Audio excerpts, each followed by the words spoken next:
on a essayé vraiment de faire les choses en toute objectivité. D'ailleurs, les deux commissions, que ce soit la commission du ministère, qui est une mission d'inspection générale, c'est pas des rigolos, et de l'autre côté, la commission de la fédération, qui était présidée par un député communiste, donc il n'y a pas de raison non plus de nous faire plaisir, les deux ont abouti aux mêmes conclusions.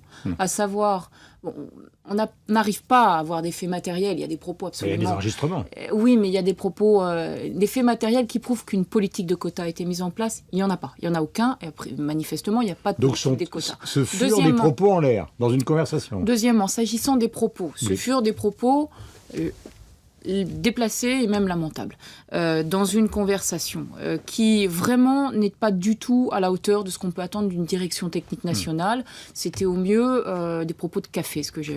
Donc ce sont des propos qui ont été tenus très confus, c'est-à-dire que jamais on entend on va mettre en place des quotas pour les binationaux, donc très très confus, et même ces propos juridiquement, ils sont prescrits.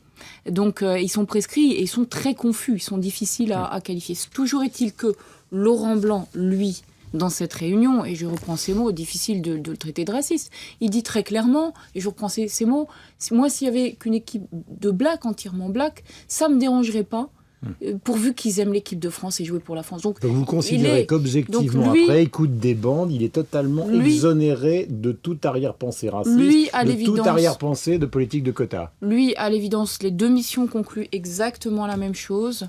Il n'était pas du tout dans cette logique. Il s'est retrouvé dans une réunion à laquelle, normalement, d'ailleurs, il n'assiste pas. Ça n'est pas la même chose pour d'autres protagonistes. C'est-à-dire le DTN, François Blacquart, le directeur général adjoint, André Prévosto, qui, eux, auraient envisagé... le responsable de l'équipe Espoir, mais il y a, alors la fédération, le Conseil fédéral a annoncé hier donc qu'il y aurait des sanctions. Évidemment, pour respecter le code du travail, ils ne peuvent pas annoncer sur qui, puisqu'ils doivent faire un entretien préalable.